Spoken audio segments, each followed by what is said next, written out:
جەلەولا ئەو ناوچە دێرینەی قوربانی سەرەکی گۆڕانکاریە سیاسی و سەربازیەکانی دوای ساڵی 2017ەیە.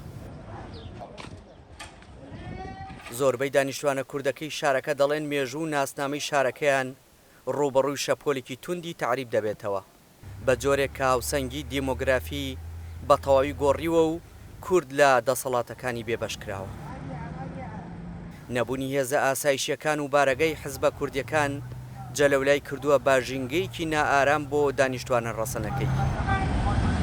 کۆچکردنی ناچاری خێزانە کوردەکان بەرەو ناوچەکانی گەرمیان سیمای شارەکەی بە تەواوی گۆڕیوە.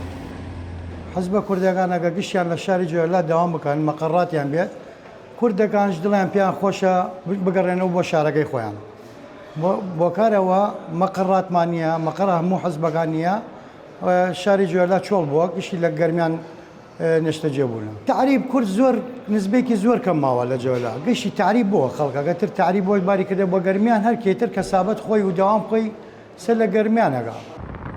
حزبە کوردیەکان نایشارنەوە کە ڕێگری و بربەست زۆرن لە بەردەم گەڕانەوەیان بۆ جەلەولا و سەعدیە و قەرەتەپە کە لە ڕووی ئیداریەوە سەر بە خانەقینە. لێپسراوی خانەقینی مەڵبەندی یەکێتی نیشتیمانی کوردستان پشتڕاستی دەکاتەوە کە مەترسیەکان لەسەر کوردی ئەو ناوچانە جیددین و پێویستە لەسەر ئاستی حکوومەت و پەرلەمان هەڵوێستیان هەبێت.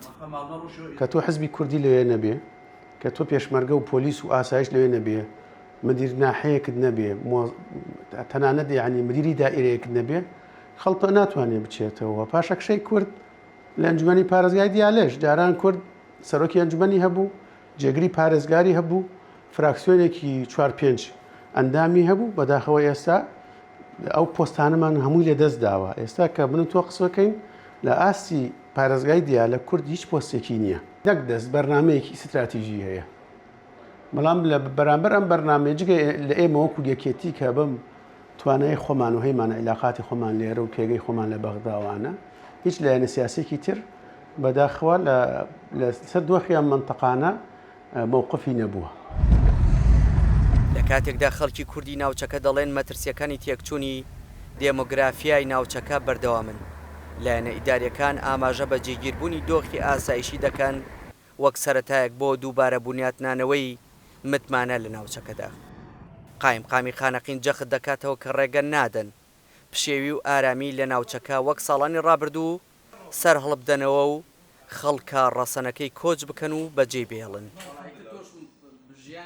دیارە وەزعی داعش و هاتنی داعشی تەسیر کرد لە خەڵکی ئەو جەلەولا و سەعدیە و نسبەی کورد لەو ناوە کەمەوە بووە سەبەبی ئەوەی داعش هات.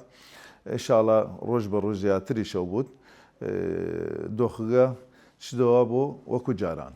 بڵێ ئێمە استقراری ئەمنی لە ناوچەکە لە 1970 و عام ئیسە نسبەی توانیم بشیمن 99% یان 100% توانیم بشین، بەڵام هەر حالاتێک هەیە جار بەجار، بەڵام لەو ڕۆژەوە ئێمە ئیدارەی شارگردنی سدەسەوە هیچ کارێکی تیرۆریستی ڕووی نەدایە لەم ناوچانە. ململانی مانەوە لە جەلەولا تەنها کێشەی نیشتەجێبوون نییە، بەڵکو بۆ خەڵکە ڕەسەنەکەی شەڕی پاراستنی ناسنامەی خاکەکە. ئەوان دەڵێن هەتاکەی کاتی گەڕانەوەی هاوسەنگی سیاسی و ئاسایشی خەونی گەڕانەوەیان بۆ ئەم ناوچەیە ڕەنگە هەر بە هەڵپەسەدراوی بمێنێتەوە. دیار جەمال دەنگی ئەمریکا، جەلەولا.